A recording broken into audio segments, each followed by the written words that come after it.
Et alors donc je disais, il y a une petite histoire qu'on raconte à son propos, je ne l'ai jamais raconté. Il avait l'habitude de voyager avec Rabbi Yehuda et Rabbi Yossi.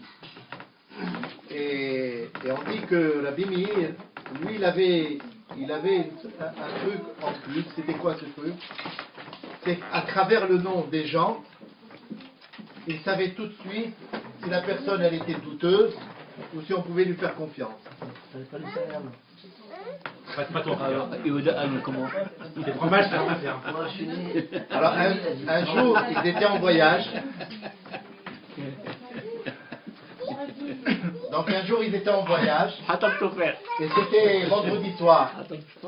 vendredi soir. Ils se sont arrêtés dans une auberge. Et il se trouve que le monsieur de l'auberge s'appelait Kidor. Et effectivement, ça lui a fait penser à Rabbi Meir, Kidor Tahpuchot Hema. C'est une génération de complètement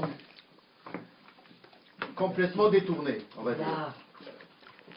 Alors il a dit, ce monsieur, je ne peux pas lui faire confiance. Rabbi Yehuda et Rabbi Yossi, eux, c'était pas leur truc.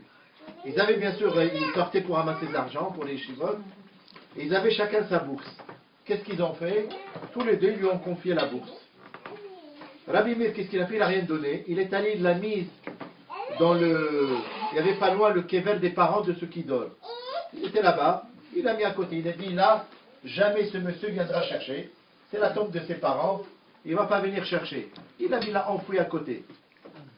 Le lendemain Shabbat, ce monsieur qui dort, il vient, il dit à Rabbi Meir, il dit, j'ai rêvé un rêve.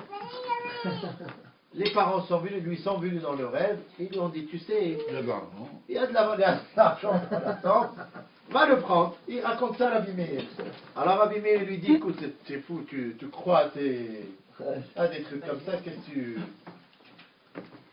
Le lendemain matin, donc ils vont repartir pour le voyage. Rabbi aussi, Rabbi Yehuda, il demande l'argent. Il dit, monsieur l'aubergiste, vous pouvez nous rendre la bourse qu'on a déposée dans le... L'autre, il dit, moi, j'ai jamais rien eu. J'ai jamais rien reçu. Et Rabbi Meir avait remarqué quelque chose, que Kidor venait de manger des petits pois. Voilà. Et ils sont partis. Un quart d'heure après avoir pris le chemin, il revient sur ses pas. Entre-temps, l'aubergiste était parti. Et il va voir la femme. Il lui dit, tu sais, je viens de la part de ton mari. Il m'a dit de récupérer l'argent. La preuve, c'est que tu lui as fait à dîner ou tu lui as fait à manger des petits pois. C'est la femme, elle avait les preuves qu'il fallait. Elle prend l'argent, elle lui donne. La culpabilité de prononcer. Le mari revient. Finalement, celui qui a voulu avoir, il s'est fait eu. Et ça, c'est une histoire qu'on raconte sur la Bible.